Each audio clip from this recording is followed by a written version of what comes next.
Carol Jenkins sat alone at a corner table inside the Golden Lantern Bistro on a rainy Friday evening in early November.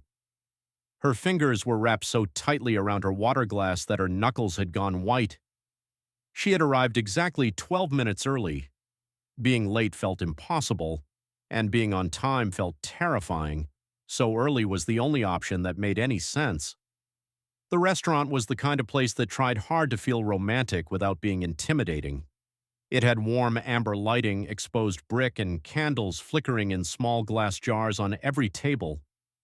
Carol had chosen it specifically because it felt safe, not too fancy, not too casual, the kind of place where a disaster could unfold quietly without too many witnesses. She checked her phone for the fourth time in 3 minutes and saw nothing new. It showed the dating app confirmation that her match would meet her at 7. It also showed a text from her best friend Miranda that read, "You've got this. Remember, no. Apologizing for existing," followed by 3 heart emojis.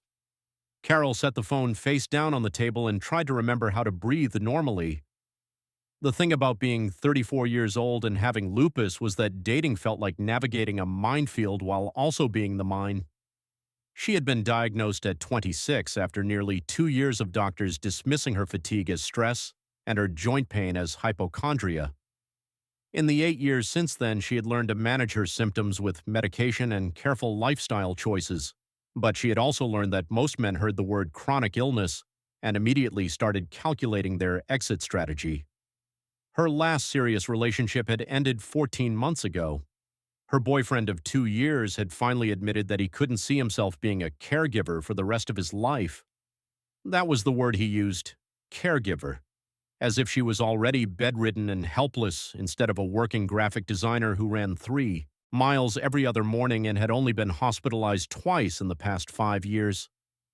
Carol had stopped dating entirely after that conversation. She had deleted all her apps and told herself she was focusing on her health and her career and her apartment that she had finally decorated exactly the way she wanted. And for a year, that had been enough. But 3 weeks ago, her sister had gotten engaged. Something about watching her younger sibling plan a wedding had cracked something open in Carol's chest.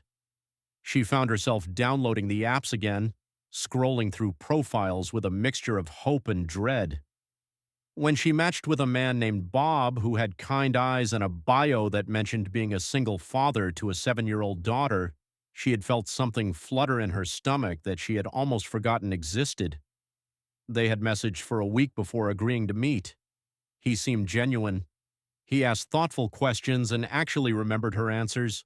He didn't send any weird messages at 2 in the morning or ask for photos that made her uncomfortable. He was 41, worked as a general contractor, and his daughter's name was Sophie. In every message, Carol could feel herself waiting for the other shoe to drop, for the red flag to emerge, for the reason this wouldn't work to finally reveal itself. But it never came. And now here she was, sitting in a restaurant waiting for a stranger, and her heart was pounding so hard she could feel it in her throat. The restaurant door opened and a man walked in wearing a dark blue button-down shirt and khakis that looked recently ironed. He was taller than she expected from his photos, with broad shoulders and sandy brown hair that was going slightly gray at the temples. He had the kind of face that looked like it smiled easily, even though right now he looked almost as nervous as she felt. He scanned the room, and when his eyes landed on her table, he smiled and Carol felt her stomach flip. Bob walked toward her with a slightly uncertain gait. He seemed unsure if she was going to stand up or stay seated or maybe just bolt for the back exit. Carol stayed seated mostly because her legs didn't feel entirely reliable at the moment. She gave him a small wave that felt awkward the moment she did it. "Carol?" he asked when he reached the table, his voice warm and a little deeper than she had imagined from his messages. "That's me," she said. "And you must be Bob."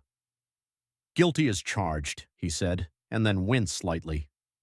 "Sorry, that's a weird thing to say. I'm nervous. I haven't done this in a while." "Me neither," Carol admitted. "I think I forgot how it works." Bob laughed, a genuine sound that seemed to release some of the tension from his shoulders, and he pulled out the chair across from her and sat down. For a moment, they just looked at each other. Carol was struck by how different this felt from the handful of dates she had been on in the years before she stopped trying. There was something in his eyes that wasn't calculating or assessing. He was just looking at her, seeing her. So, Bob said, reaching for the menu but not really looking at it, I have to be honest about something right up front. Carol felt her stomach clench. Here it comes, she thought, whatever it is. I told my daughter about this date, he continued, and she made me promise to tell you that she thinks you have really pretty hair in your profile photos. She was very insistent. Carol blinked. What? Sophie, my daughter, she's 7. She somehow found out I was going on a date and demanded to see your pictures. When I showed her, she got very serious and said, Daddy, you have to tell her she has pretty hair. So, there you go, message delivered. The laugh that escaped Carol was surprised and genuine, and she felt something loosen in her chest.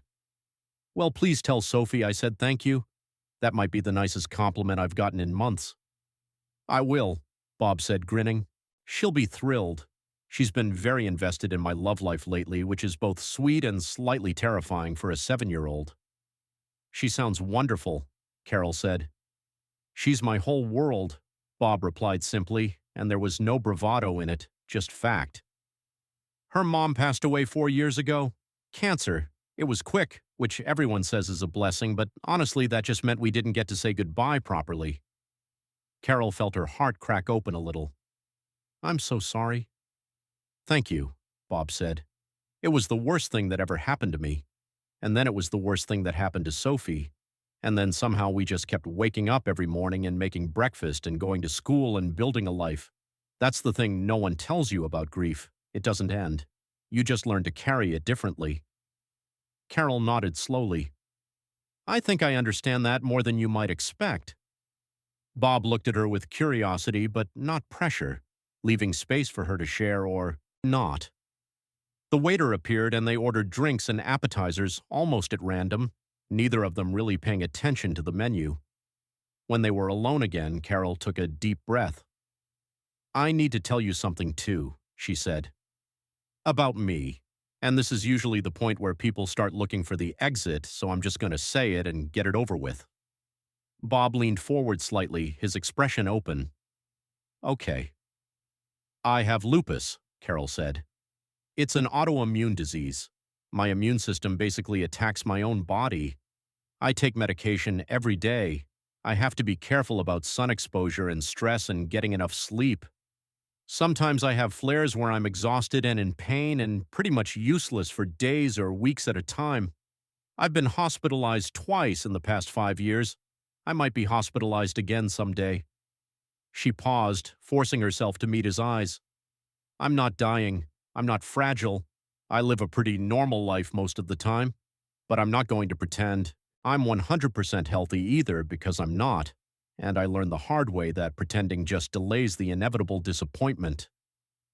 The silence stretched for what felt like a very long time. Carol watched Bob's face, waiting for the familiar flicker of calculation, the subtle shift that meant he was already figuring out how to end the evening politely. But it didn't come. Instead, Bob nodded slowly, like he was processing rather than retreating. Thank you for telling me, he said finally. I know that probably wasn't easy. It's getting easier with practice, Carol said with a thin smile. This is usually where they ghost me, by the way. Sometimes they make it through dinner first. Sometimes they don't even finish their drink. One guy literally excused himself to the bathroom and never came back. Bob's eyebrows shot up. Seriously? Seriously, I had to pay for his steak. What kind of person does that? Bob asked, and there was genuine anger in his voice. A coward. That's not even about your health. That's just basic human decency. Carol shrugged, but something warm was spreading through her chest. You'd be surprised how many people abandon basic human decency when things get complicated. I wouldn't, actually, Bob said quietly. When Lisa was sick, we found out pretty fast who our real friends were. Some people couldn't handle being around illness, around death, around the messiness of it. And I get it, sort of. It's scary. It reminds you that you're mortal, too. But the people who stayed, The ones who showed up with casseroles and sat with Sophie when I couldn't leave the hospital. Those are the people I kept in my life. He looked at her steadily. I'm not scared of illness, Carol. I'm not scared of hard things. I've already lived through the hardest thing I can imagine. What scares me is being alone forever. What scares me is Sophie growing up thinking that love is supposed to be easy and painless because it's not. It's showing up when things are hard. It's choosing someone every day, even when every day is difficult. Carol felt tears prick at the corners of her eyes and she blinked them back furiously. I don't know what to say, she admitted. You don't have to say anything, Bob replied. We're just having dinner, getting to know each other. There's no pressure here. I just wanted you to know that you didn't scare me off. She laughed, a wet sound. Yet, he agreed with a smile. Give it time. I'm sure I have plenty of flaws that will horrify you eventually. Oh, I'm counting on it, Carol said, and for the first time all evening she felt like she could actually breathe. They talked for 3 hours. The appetizers came and went, followed by entrees they barely touched because they were too busy talking, followed by dessert they split because neither of them was ready to leave. Bob told her about his work as a contractor, about the satisfaction of taking something broken and making it functional again. He told her about the crew of guys he had worked with for 15 years who were more like brothers than employees. He told her about Lisa, about meeting her at a college party when he was 22 and knowing within a month that he was going to marry her. He told her about the diagnosis that came out of nowhere when Sophie was 3, about the 6 months of treatment that didn't work. He told her about the terrible morning when Lisa didn't wake up and he had to explain to a 3-year-old why Mommy wasn't coming back. Carol listened and cried a little and shared things she hadn't told anyone in years. She told him about her own diagnosis, about the year of not knowing what was wrong with her before a rheumatologist finally put the pieces together. She told him about learning to live with uncertainty, about the frustration of having an illness that was invisible most of the time, about the way people looked at her differently once they knew. She told him about her ex-boyfriend and the word caregiver and how it had made her feel like a burden instead of a partner. You're not a burden, Bob said firmly. Anyone who made you feel that way wasn't worth your time. That's easy to say now, Carol replied. You haven't seen me during a bad flare. I can barely get out of bed some days. I cancel plans constantly. I'm not always the most fun person to be around. Neither am I, Bob said. I have a 7-year-old who has nightmares about losing me the way she lost her mom. I spend half my weekends at birthday parties for kids whose names I can never remember. I'm exhausted by 9 o'clock most nights. I'm not exactly a catch either. Carol smiled despite herself. We sound like a disaster. Maybe, Bob agreed. Or maybe we sound like two real people with real lives who understand that nothing is perfect. The restaurant was starting to empty around them, and Carol realized with a start that it was almost 10:30. They had been talking for over 3 hours and it had felt like minutes. I should probably let you get home to Sophie, she said reluctantly. My mom is watching her, Bob said. She usually falls asleep on the couch by 11, so I've got a few more minutes.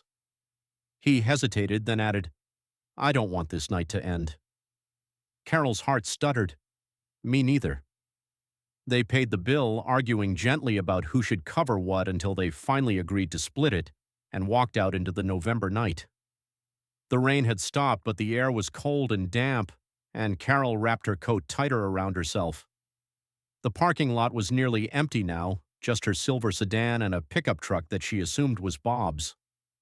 I had a really good time tonight, Bob said, turning to face her under the glow of a streetlight. I know that sounds like a line, but I mean it. This is the first date I've been on in 4 years that didn't feel like a performance. Same, Carol said, except I've been on dates in that time, and they all felt like performances. This one didn't. They stood there for a moment, neither of them quite ready to say goodbye, and then Bob said, Can I ask you something? Of course. Would you want to meet Sophie? Not right now, obviously. That would be weird. But maybe sometime? If we keep doing this? Carol blinked, startled. You'd want me to meet your daughter already? Not already, Bob said. Not rushing anything. I just wanted to know if that was something you'd even be open to, because Sophie is my whole life, and if this is going to go anywhere, she has to be part of it. And I know that's a lot. I know it's complicated, but I'd rather know now if that's a deal breaker than find out later. Carol thought about it for a moment, really thought about it. The idea of meeting a child, of becoming part of a child's life, of potentially disappointing a child if things didn't work out, it was terrifying. It was also somehow exactly right. "I'd love to meet her," Carol said quietly, "whenever you think the time is right." Bob's smile was like the sun coming out after a storm. "Yeah? Yeah."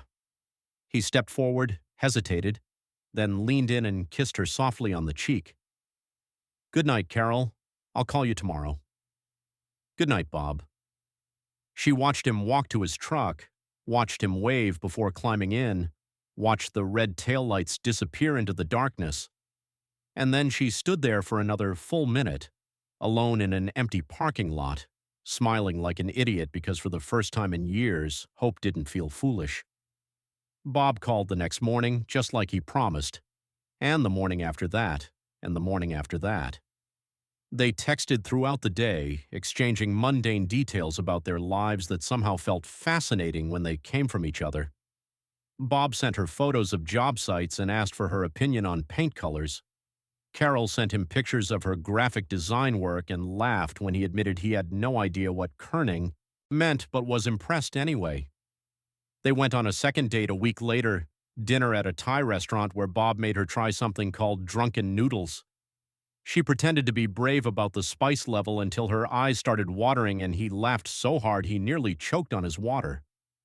They went on a third date the week after that, a matinee showing of a movie neither of them really wanted to see, but they spent the whole time whispering commentary to each other and holding hands in the dark like teenagers. By the time December arrived, they had settled into something that felt almost like a rhythm. They talked every day. They saw each other at least twice a week. And slowly, carefully, Bob started mentioning Sophie more often, sharing stories about her day at school and her opinions about everything from pizza toppings to the correct way to build a snowman. "She wants to know when she gets to meet you," Bob admitted one evening, 3 weeks after their first date. They were sitting on Carol's couch with takeout containers scattered on the coffee table, and Bob had been showing her videos on his phone of Sophie's recent attempt to teach their dog to play fetch. The dog, a golden retriever named Biscuit, had absolutely no interest in fetching anything but was very enthusiastic about licking Sophie's face. Carol felt her heart rate spike. "Already?"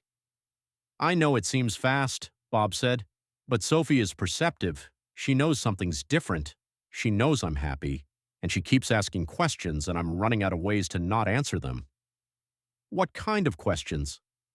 "Like, is your friend a girl? And does she like dogs? And can she come to my birthday party?" Carol laughed nervously. "Her birthday party? It's in 2 weeks, December 20th. She's turning 8.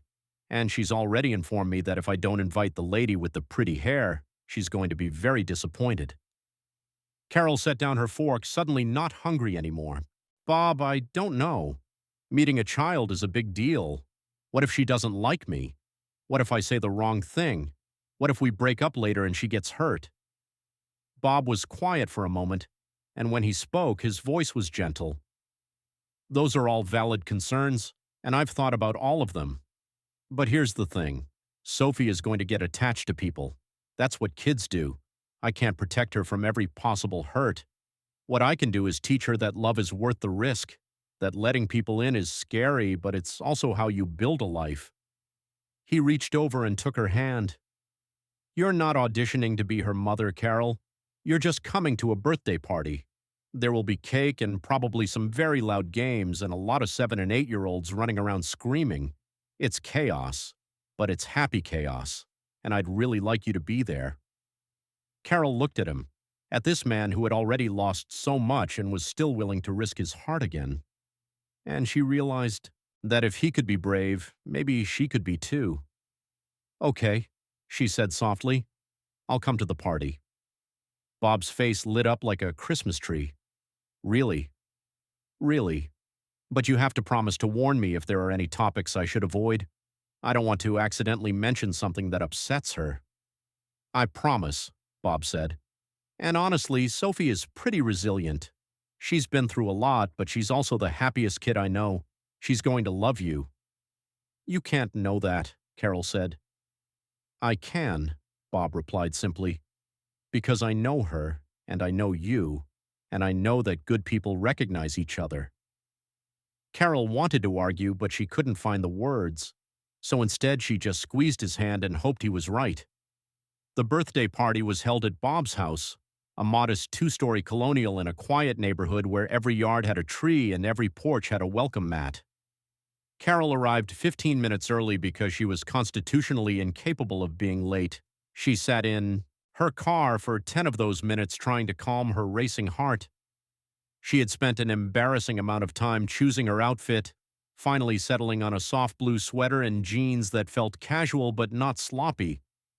She had wrapped Sophie's present with more care than she had wrapped anything in years, a beautiful set of colored pencils and a sketchbook with a unicorn on the cover, because Bob had mentioned that Sophie loved to draw. When she finally forced herself to walk up to the front door, Bob opened it before she could even knock. I saw you pull in, he admitted with a grin. I may have been watching for you. I may have been sitting in my car for 10 minutes panicking, Carol replied. Sounds about right, Bob said and pulled her into a quick hug. She's so excited to meet you. Try not to let her interrogate you too much. Before Carol could ask what that meant, a small figure appeared in the doorway behind Bob. Sophie was tiny for 8, with her father's sandy hair and her mother's eyes. She was wearing a sparkly purple dress that looked like it belonged on a princess. She stared up at Carol with an intensity that was both adorable and slightly unnerving. You're Carol, Sophie said. It wasn't a question. I am, Carol confirmed, and you must be Sophie. Happy birthday. Sophie continued to stare. You do have pretty hair. Thank you. Your dad told me you said that. Did he also tell you that I have a dog named Biscuit and he's the best dog in the whole world and you should meet him right now? Before Carol could respond, Sophie grabbed her hand and started pulling her toward the backyard with surprising strength. Carol shot a helpless look at Bob, who just laughed and followed. The backyard was decorated with streamers and balloons, and a large golden retriever was bounding around the grass chasing a pack of shrieking children. Sophie dragged Carol over to where the dog had paused to catch his breath and announced, Biscuit, this is Carol. Carol, this is Biscuit. You have to let him smell your hand first or he gets confused. Carol obediently held out her hand and Biscuit sniffed it thoroughly before deciding she was acceptable and licking her entire palm. Sophie nodded approvingly. He likes you, that's good. He didn't like the last lady Daddy brought home. He barked at her and she screamed and then she left and never came back. Carol glanced at Bob, who had turned slightly pink. That was a very long time ago, he said. And Biscuit was just a puppy. He didn't know any better. He knew, Sophie said firmly. Dogs can tell when people are bad. Carol crouched down so she was at Sophie's eye level. Well, I'm glad Biscuit thinks I'm okay. I was a little nervous about meeting him. Sophie tilted her head. Why were you nervous? Because I really wanted him to like me. Why? Because he's important to you, Carol said simply. And you're important to your dad, and your dad is important to me, so that means you and Biscuit are important to me too. Sophie processed this for a moment, her small face serious. Then she said, Do you want to see my room? I have a lot of drawings.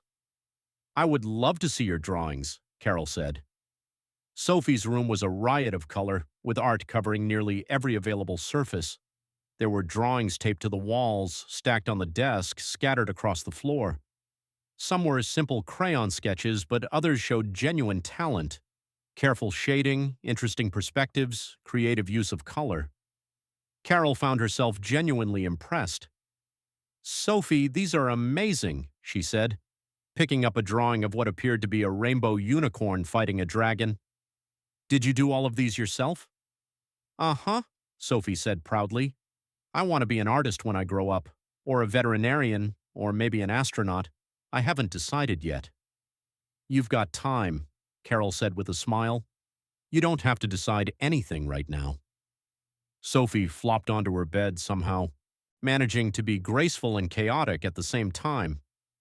Daddy says you draw things for work, like on a computer.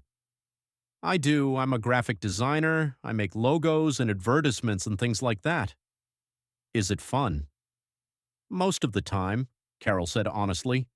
Sometimes it's frustrating, but mostly I love it. Sophie nodded thoughtfully. Daddy loves his job too. He builds things. He says it's like solving puzzles, but with wood and nails. That's a good way to describe it. They sat in comfortable silence for a moment, and then Sophie said very casually, My mommy died. Carol's heart clenched. I know, sweetheart. Your daddy told me. I'm so sorry. It was a long time ago. I was little. I don't remember her very much. Sophie's voice was matter-of-fact, but there was something vulnerable underneath it. Daddy has pictures, though, and he tells me stories. He says she was really funny and really smart, and she loved me a lot. I'm sure she did, Carol said softly. Daddy's been sad. For a long time, Sophie continued, still not quite looking at Carol. He pretends he's not, but I can tell. He smiles, but it's not the same as real smiling. She finally looked up, those serious eyes meeting Carol's. But lately he's been smiling for real. And I think it's because of you. Carol felt tears threatening and fought them back. Your daddy makes me smile too. Good, Sophie said with satisfaction, because I told him he should find someone who makes him happy. And Biscuit likes you. And I think I like you too, so you should probably just keep coming around. Carol laughed, a watery sound. I think I'd like that. Sophie hopped off the bed. Okay, let's go have cake now. I asked for chocolate with chocolate frosting, and Daddy said that was too much chocolate, but Grandma agreed with me, so we won. That sounds like the perfect amount of chocolate, Carol agreed, and followed Sophie back to the party. The weeks after Sophie's birthday passed in a blur of growing intimacy and deepening connection. Carol found herself becoming a regular presence at Bob's house, helping with dinner on weeknights, watching movies on the couch with Sophie sprawled between them. She even attended a school play where Sophie had 3 lines as a talking snowflake. It was domestic in a way Carol had never experienced before, and sometimes it terrified her. She kept waiting for her body to betray her, for a flare to hit at the worst possible moment, and remind everyone that she wasn't built for normal life. But December passed without incident, and January too, and somewhere along the way, Carol stopped bracing for impact and started just living. She and Bob hadn't said, I love you yet, but it was there in every gesture, every look, every moment of choosing each other over everything else. And Sophie had gone from polite acceptance to genuine affection, asking Carol to braid her hair, showing her drawings, demanding her opinion on everything from which backpack to get, for school to whether purple or pink was a better color for a princess castle. It was February 14th, Valentine's Day, when everything changed. Carol had spent the day feeling slightly off, a familiar tiredness creeping into her bones that she tried to ignore. She had plans to have dinner with Bob at his house while his mother watched Sophie overnight, and she was determined not to let anything ruin it. But by the time she arrived at his door, the fatigue had become something more. Her joints were aching, her face felt flushed. When Bob opened the door with a smile, she saw his expression shift immediately from joy to concern. Carol, are you okay? I'm fine, she said automatically. Just tired, long week. But she wasn't fine, and she could tell that he could tell. They made it through dinner, though Carol barely ate. They made it to the couch where Bob had set up candles and soft music. And then Carol stood up to get some water and her legs simply stopped working. She crumpled, catching herself on the edge of the coffee table, and Bob was there in an instant, his arms around her, lowering her gently to the floor. Carol, talk to me. What's happening? Flare, she managed. Bad one. I'm sorry. I'm so sorry. I should have told you I wasn't feeling well. I just wanted tonight to be perfect. Forget perfect, Bob said firmly. We need to get you to a hospital. No, I just need rest. I need my medication. You need help, Bob interrupted. And I'm going to help you. Can you tell me where your medication is? What do you need? Through the fog of pain and exhaustion, Carol felt something shift inside her. He wasn't running. He wasn't panicking. He wasn't looking at her with disgust or disappointment. He was just asking what she needed and preparing to give it to her. My purse, she whispered. Emergency kit. It's a small bag inside. Bob found it in seconds, returning to her side with the bag that contained her emergency, medications, and instructions. He helped her take her pills, helped her drink water, helped her lie down on the couch with a blanket over her and a pillow under her head. And then he sat on the floor beside her, holding her hand, refusing to move. I'm sorry, Carol said again, her voice weak. I ruined Valentine's Day. You didn't ruin anything, Bob said. You got sick. That's not ruining. That's just life. This is what it's like, Carol said, tears sliding down her temples into her hair. This is what I tried to warn you about. This is the part where they leave. I'm not leaving, Bob said. I'm not leaving, Carol. I'm right here. He lifted her hand to his lips and kissed her knuckles, and his eyes were wet too. Do you know what I was going to do tonight, before all this? Carol shook her head slightly. I was going to tell you I love you, Bob said. I had a whole speech prepared. It was probably too long and definitely too sappy, but I wanted you to know I love you. I love everything about you. I love your laugh and your smile and the way you look at Sophie like she hung the moon. I love how brave you are, even when you don't feel brave. And I love you right now, lying on my couch in the middle of a flare, because this is you, all of you, the good days and the bad days, and I want all of it. Carol was crying fully now, tears streaming down her face. I love you too, she managed. I've loved you for weeks. I was just scared to say it. I know, Bob said. I was scared too, but I'm done being scared. He leaned forward and kissed her forehead, gentle as a whisper. Now close your eyes and rest. I'll be here when you wake up. Carol closed her eyes, and for the first time in years she let herself believe that someone would actually stay. The flare lasted 4 days. Bob took time off work to take care of her, driving her to her apartment to get clothes and medication. He set up a bed on his couch where she could rest while still being part of the household. Sophie, confused and concerned at first, quickly adapted with the resilience of children. She brought Carol drawings and books and offered to share her stuffed animals. Biscuit can stay with you, Sophie said seriously on the second day, arranging the dog on the couch beside Carol's feet. He's good at making people feel better. And somehow, surrounded by a golden retriever and a 7-year-old's fierce compassion, and a man who brought her soup and checked on her every hour, Carol did feel better. Not just physically, although that improved too. Something deeper was healing. Something that had been broken for a very long time. On the 5th day, when she was finally strong enough to sit up without feeling dizzy, Bob sat down beside her and took her hand. I need to ask you something, he said, and I need you to know that there's no pressure. Whatever you answer, it doesn't change anything between us. Okay, Carol said warily. Move in with us. Carol stared at him. What? Move in, Bob repeated. Not because you need someone to take care of you, but because I want to wake up next to you every morning. Because Sophie asks about you every time you're not here. Because this house feels more like a home when you're in it. He squeezed her hand. I know it's fast. I know we've only been together a few months, but I also know what I want, and I want you, here, with us. Carol thought about her apartment, the one she had decorated exactly the way she wanted. She thought about her careful, controlled life, the routines she had built to manage her illness, the walls she had constructed to protect herself from disappointment. And then she thought about this house, with its messy warmth and dog hair on the furniture and a little girl who brought her drawings and a man who loved her through the worst. Yes, she said. Yes. Bob's face broke into the biggest smile she had ever seen, and then he was kissing her. Sophie was running in from the other room shouting, Did she say yes? Did she say yes? Biscuit was barking and jumping around. and it was chaos, but it was the happiest chaos Carol had ever experienced. She said yes, Bob confirmed, scooping Sophie up with one arm while keeping his other around Carol. She's staying. Sophie threw her arms around Carol's neck. I knew it. I knew you would stay. Biscuit said so. Biscuit's a very smart dog, Carol said, laughing and crying at the same time. He knows things.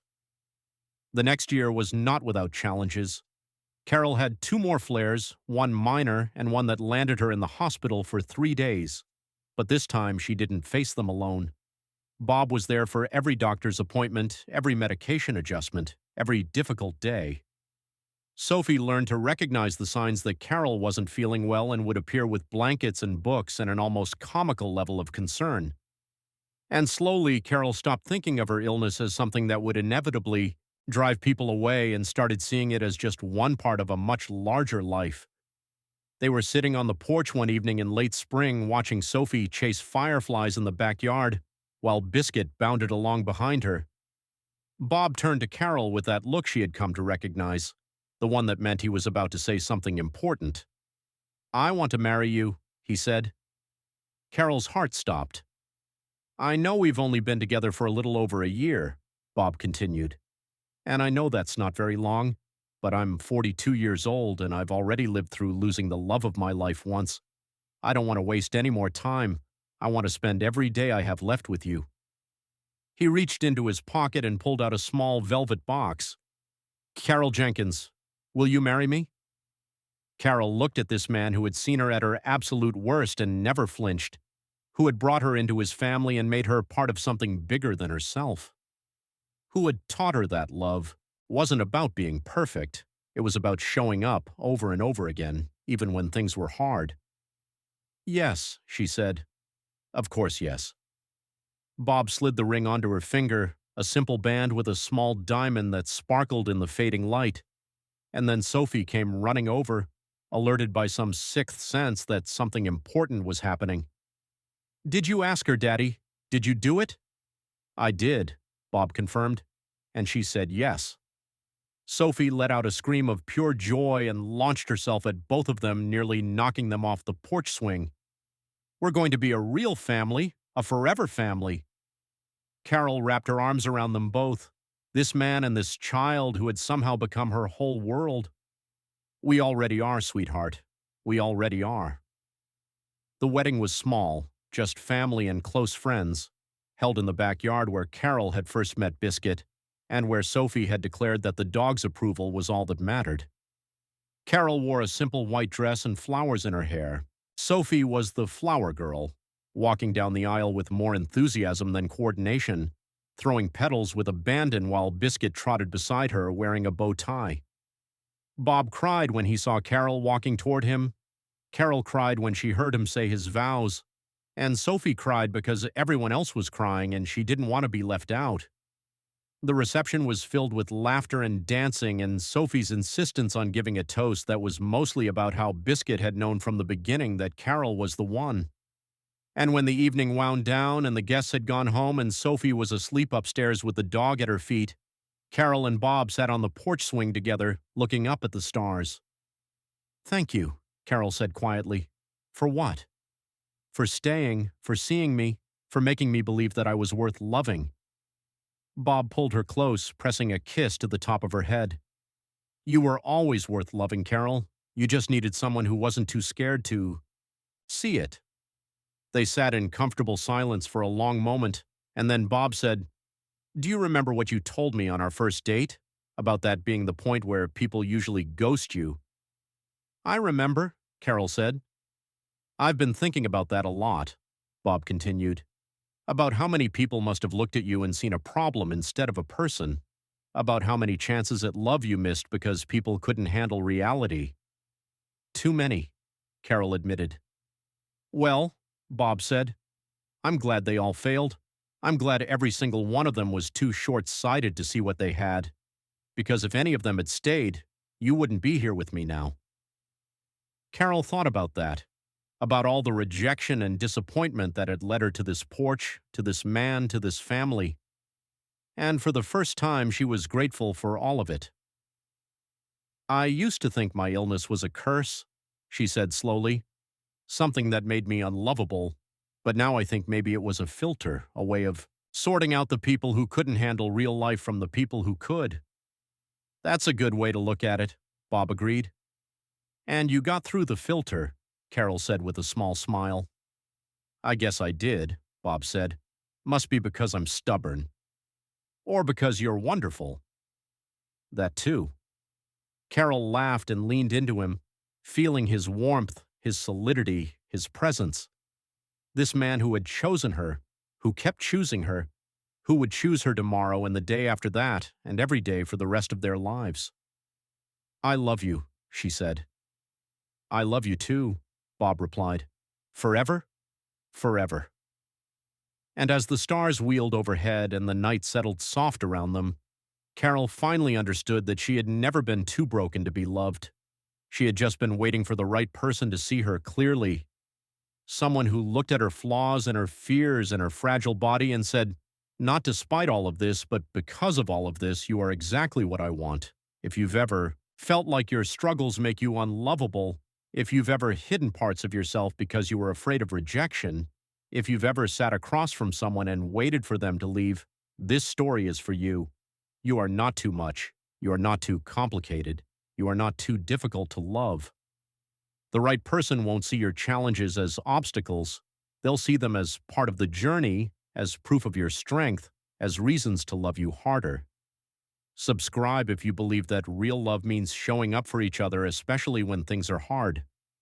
Share this story with someone who needs to hear that they deserve more than someone who stays only when it's easy. And remember, you are worthy of the kind of love that stays, not because you're perfect, but because you're you. And somewhere out there, someone is looking for exactly that.